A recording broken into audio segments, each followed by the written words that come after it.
important que vous veniez très nombreux, place de la République, le 17 juin à 11 h à Paris, pour manifester notre mécontentement vis-à-vis du PAM, pour un PAM qui roule et surtout un PAM qui fonctionne. Et sachez bien que plus vous viendrez nombreux, plus nos revendications auront du poids. Donc on compte sur vous. Merci.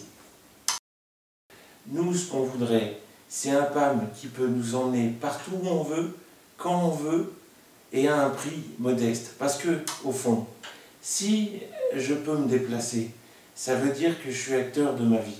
Si je suis acteur de ma vie, ça veut dire que je ne suis plus une charge pour la société. Et au fond, c'est ça qu'on veut aujourd'hui. Et aujourd'hui, moi, ce qui m'inquiète, c'est que les politiques de transport actuelles, qu'elles soient publiques ou même au niveau du PAM, elles ne nous permettent pas de nous déplacer en sécurité. Et c'est ça qui nous met en colère. Au début, ça fonctionnait pas trop mal les premières années. Il est arrivé en 2009. Les premières années, ça fonctionnait pas trop mal. On arrivait à se déplacer à peu près correctement. Mais depuis une bonne année et demie, on a observé vraiment une très forte dégradation du service, sans qu'on nous informe d'ailleurs. Et du coup, on s'est retrouvé vraiment fragilisé. Fragilisé parce que on avait très régulièrement des véhicules qui arrivaient par exemple avec 20 minutes de retard. Quand vous avez un emploi, c'est extrêmement préjudiciable. Quand vous avez des rendez-vous, c'est une catastrophe. On ne parlera même pas de la vie privée où ça désorganise absolument tout.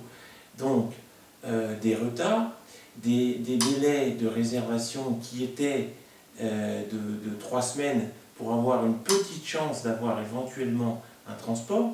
Pour nous, c'est proprement scandaleux parce qu'on aimerait quand même un jour pouvoir vivre un petit peu comme nos semblables, c'est-à-dire que nous, on ne supporte pas et on vit très mal ces contraintes de réservation. Aujourd'hui, on aimerait retrouver une spontanéité, et ça, c'est un axe fort de notre revendication.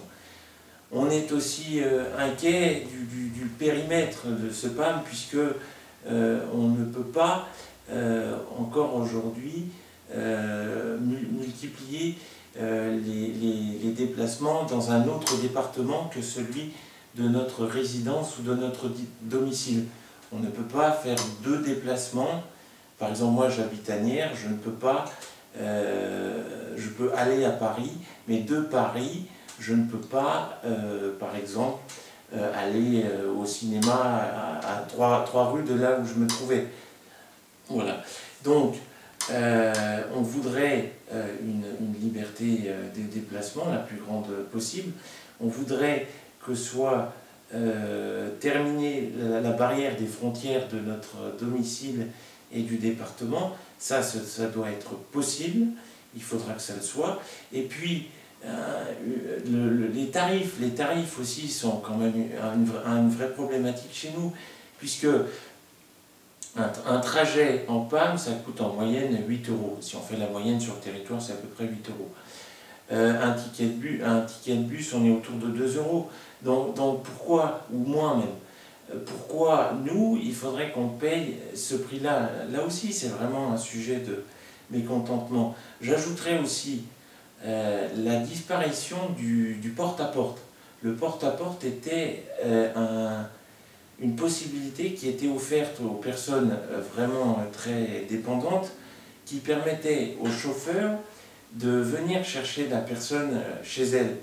Donc là encore, c'était une liberté qui était offerte, et aujourd'hui elle est plus que menacée, puisque même dans le nouveau PAM qui est apparu chez nous le 1er mai de cette année, c'est écrit noir sur blanc dans le règlement intérieur qu'on est obligé de signer pour s'inscrire, qu'il a disparu. Le PAM n'est plus un service de porte-à-porte, mais d'adresse à adresse. Donc là encore, il y a un vrai combat à mener.